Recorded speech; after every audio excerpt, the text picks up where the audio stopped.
Kali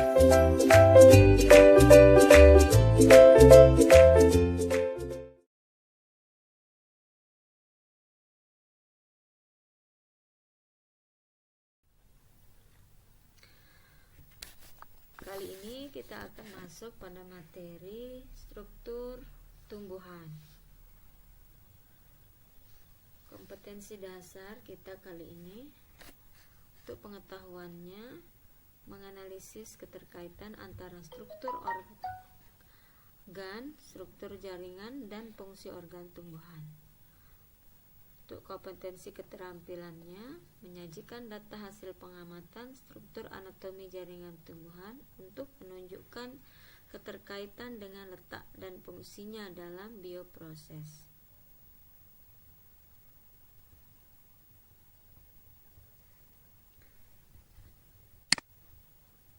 Selanjutnya, tujuan pembelajaran kita: 1. Mengidentifikasi berbagai jenis jaringan yang menyusun tubuh tumbuhan. 2. Arti jaringan sebagai penyusun tumbuhan. 3. Menunjukkan letak epidermis, korteks, dan stel. 4. Berbagai macam meristem. 5. Terjadinya diferensiasi sehingga terbentuk berbagai jaringan dewasa. 6. Jenis-jenis jaringan dasar serta sifatnya. 7. Menjelaskan unsur-unsur penyusun, struktur, fungsi, serta letak masing-masing jaringan tersebut pada tumbuhan. Membedakan berbagai jaringan epidermis, kolenkim, sklerenkim, parenkim, xilem, phloem, dan kambium. 9. Menganalisis keterkaitan antara struktur jaringan dan fungsi organ tumbuhan. 10. Mengidentifikasi jaringan penyusun organ tumbuhan seperti akar, batang, daun, bunga, dan buah. 11. Menganalisis tentang sifat-sifat jaringan meristematis atau embrional, sifat pluripotensi, totipotensi, polipotensi yang dikaitkan dengan dasar kultur jaringan. Mengkaitkan sifat totipotensi sel dalam teknik kultur jaringan. Yang ke-13, menjelaskan manfaat teknik kultur jaringan dalam kehidupan.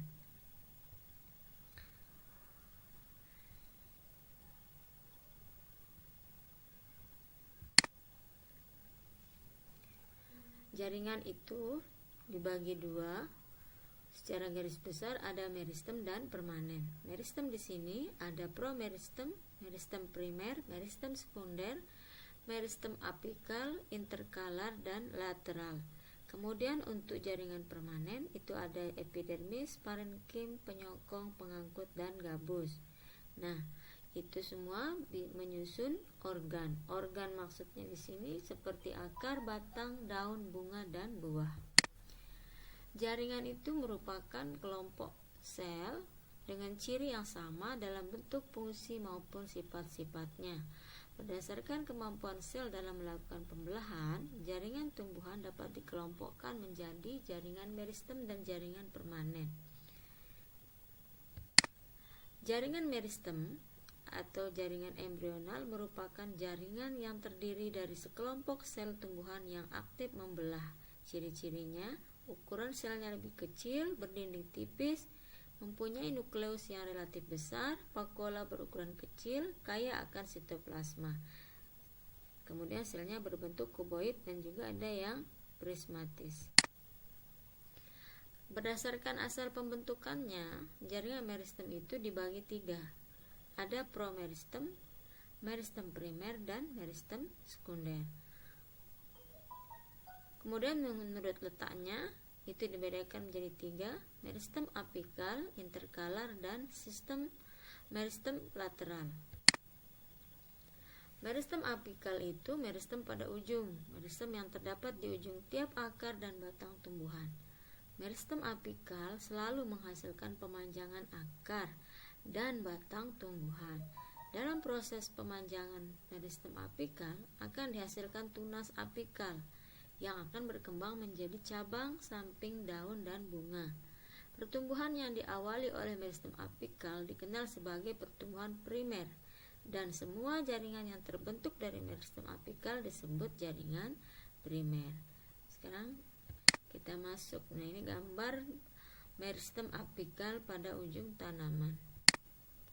Ini apikal pucuk dan sebelahnya ada apikal akar. Ini gambar proses pertumbuhan dan diferensi meristem apikal, ujung batang dan ujung akar. Kemudian meristem interkalar, meristem antara, meristem yang terletak di antara jaringan meristem dan jaringan primer dewasa.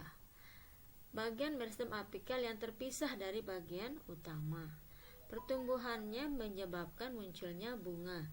Jaringan-jaringan yang terbentuk serupa dengan jaringan yang berasal dari meristem apikal sehingga digolongkan juga ke dalam jaringan primer. Contohnya pada batang rumput-rumputan. Kemudian yang ketiga, jaringan meristem lateral. Sama dengan meristem samping, meristem yang menghasilkan pertumbuhan sekunder. Pertumbuhan sekunder itu merupakan proses penebalan pada akar dan batang tumbuhan. Misalnya pembesaran akar dan batang. Meristem lateral disebut juga sebagai kambium. Kambium muncul dari dalam jaringan meristem yang telah ada pada akar dan batang dan membentuk jaringan sekunder. Ada dua kambium, ada kambium vaskuler dan kambium gabus. Kambium vaskuler berperan dalam penebalan selama pertumbuhan sekunder, sedangkan kambium gabus menghasilkan lapisan pelindung yang disebut lapisan peridem. Ini gambar meristem primer kambium. Kalian bisa lihat di situ kambiumnya jari-jari empulur berkas vaskuler dan juga itu. Nah, kambium vaskuler. Kambium itu apa? Jaringan meristem sekunder. Vaskuler angkut itu berkas pembuluh. Kemudian kambium vaskular itu meristem yang akan tumbuh membentuk berkas pembuluh angkut ke dalam membentuk silam dan keluar membentuk pelum. Kambium intervaskular, kambium yang terletak di antara berkas vaskular. Kemudian ada istilah gabus, yaitu memiliki sifat kedap air dan udara.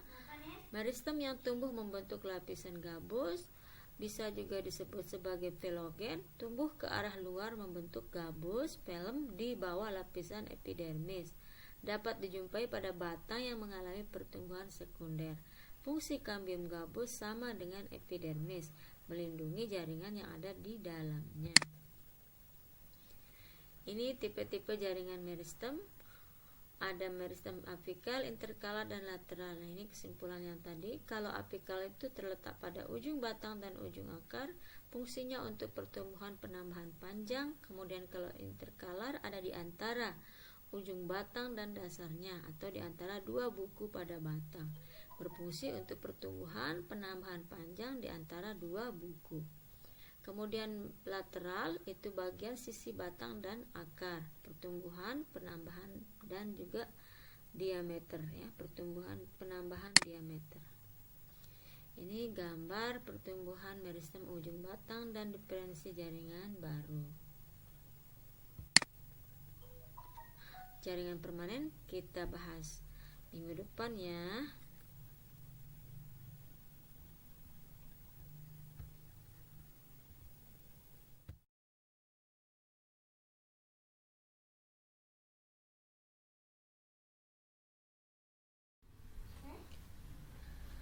Baik, kali ini kita akan melanjutkan kepada jaringan permanen. Jaringan permanen atau jaringan dewasa adalah jaringan yang bersifat non-meristematik, tidak tumbuh dan tidak berkembang lagi. Merupakan jaringan yang terbentuk dari hasil diferensiasi dan spesialisasi dari sel-sel hasil pembelahan jaringan meristem. Bentuknya permanen, rongga sel besar, dinding sel sudah mengalami penebalan.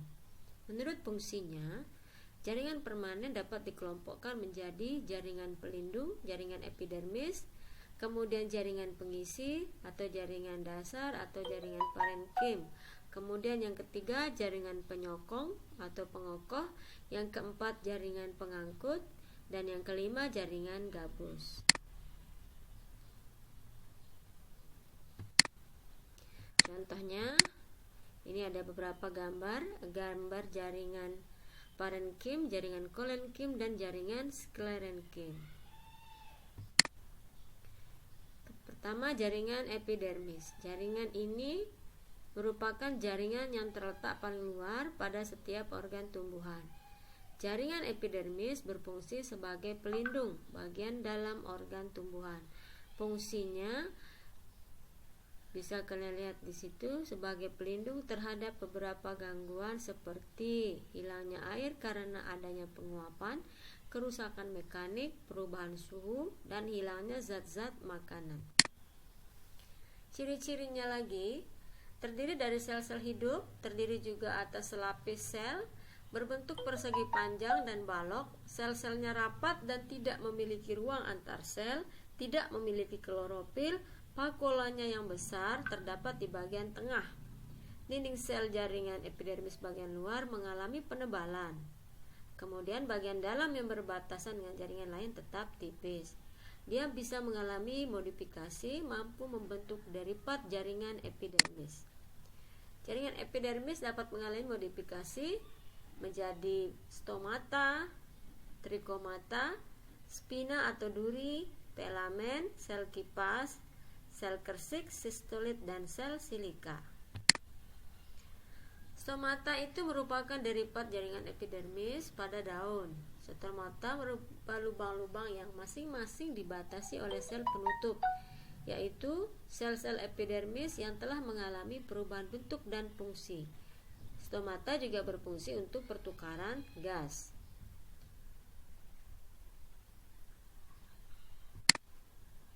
Ada juga trikomata, derivat epidermis yang membentuk struktur beragam seperti rambut, sisik, rambut kelenjar, tonjolan, dan lain-lain. Terdapat hampir pada semua organ tumbuhan. Terkadang ada yang berbentuk pendek dan tampak berupa penonjolan seperti bukit-bukit kecil pada permukaan epidermis. Sekarang jaringan parenkim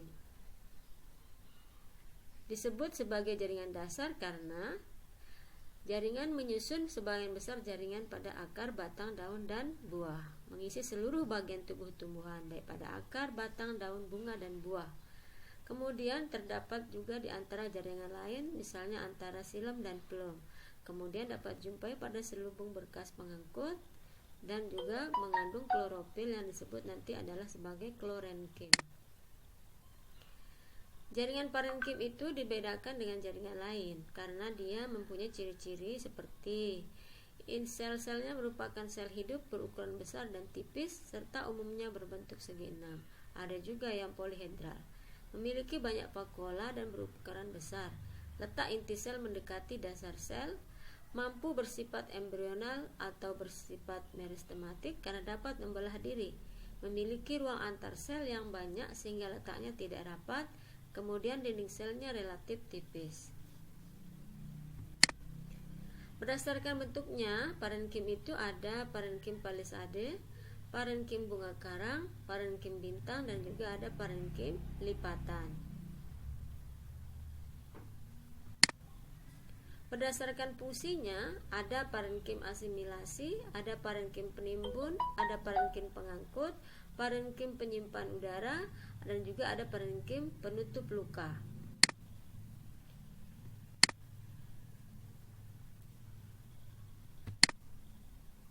Parenkim fotosintesis seperti ini. Terdapat banyak mesofil palisade yang kaya akan kloroplas, di mana di sana terdapat tempat berlangsungnya proses fotosintesis.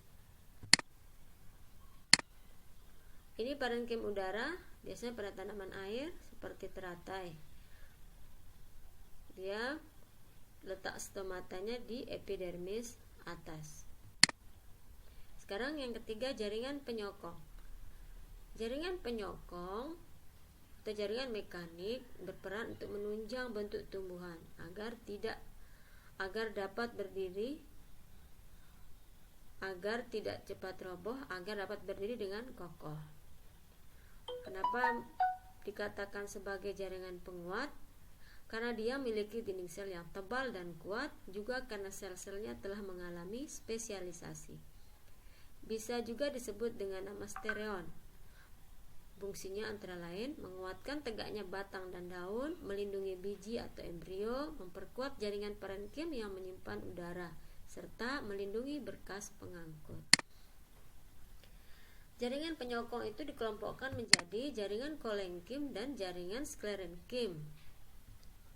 Jaringan kolenkim, jaringan sklerenkim. Jaringan sklerenkim terdiri atas sel-sel mati. Kalau jaringan kolenkim terdiri atas sel-sel yang hidup.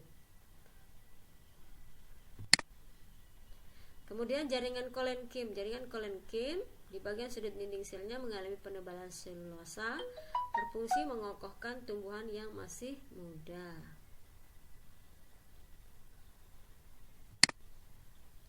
Ada jaringan sklerenkim tadi, terus sel-sel mati mengalami penebalan zat lignin. Biasa terdapat pada sabut kelapa atau juga pada batok kelapa. Kemudian yang keempat, jaringan pengangkut. Untuk mengangkut hasil fotosintesis dari daun ke seluruh bagian tumbuhan, jadi mereka menggunakan jaringan pengangkut. Fungsinya itu adalah mengangkut air dan unsur hara.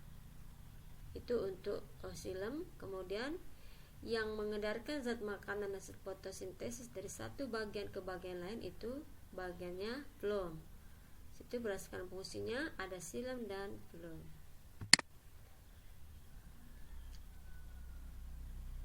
Ini gambarnya skema jaringan pengangkut, ada skema sel traket dan sel-sel phloem. Kemudian yang pertama xilem, kita lihat lagi ciri-cirinya. Sel-sel sudah mati, dinding sel sekuler tebal dilapisi zat lignin.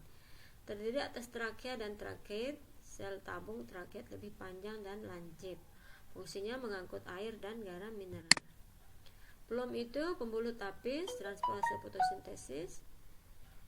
Ciri-cirinya sel penyusunnya beragam, ada yang seperti kibral, kemudian sel tapis, buluh tapis, sel pengantar, albumin, parenkim phloem, dan serabut phloem.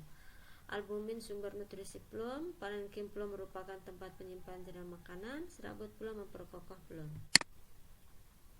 Ini perbedaan antara xilem dan phloem. Dari karakteristik tersusun dari, kalau xilem itu sel mati, kalau phloem itu sel hidup. Ketebalan dinding sel, xilem itu lebih tebal, phloem lebih tipis.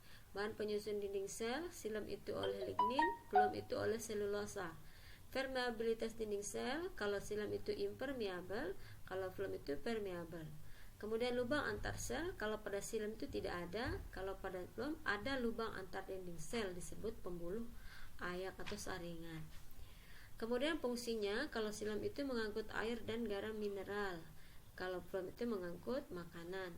Kemudian untuk bahan yang diangkut dibawa kalau xilem itu ke daun, kalau phloem itu bagian yang sedang tumbuh dan organ penyimpan cadangan makanan. Kemudian arah pengangkutan, kalau xilem itu ke atas, kalau phloem itu ke atas dan ke bawah. Kemudian jaringan memiliki, kalau xilem itu memiliki serabut atau fibres, dan kalau phloem itu memiliki sel ganda atau pendamping. Sekarang kita ke jaringan gabus. Itu merupakan jaringan yang tersusun dari sel-sel parenkim gabus. Pada sel-sel gabus yang sudah mati, protoplasmanya sudah hilang dan diisi oleh udara. Ini berfungsi melindungi jaringan lain yang berada di atasnya atau di bawahnya dari kekeringan dan gangguan mekanik. Pada tumbuhan dikotil, jaringan gabus dibentuk ke arah dalam, merupakan sel-sel hidup yang disebut pelodon. Jaringan gabus dibentuk ke arah luar, merupakan sel-sel mati yang disebut phloem. Ini sistem jaringan tumbuhan. Ada sistem jaringan dermal, ada sistem jaringan pembuluh, dan ada sistem jaringan dasar. Untuk sistem jaringan dermal membentuk pembungkus luar tumbuhan. Sistem jaringan pembuluh terlibat dalam pengangkutan air dan makanan ke seluruh tubuh tumbuhan. Sistem jaringan dasar, jaringan yang membentuk bagian dasar yang meliputi jaringan pembuluh. Organ pada tumbuhan, ada akar, batang, dan daun. Nanti kita sambung lagi ya, organ tumbuhan. Kita ketemu nanti di berikutnya.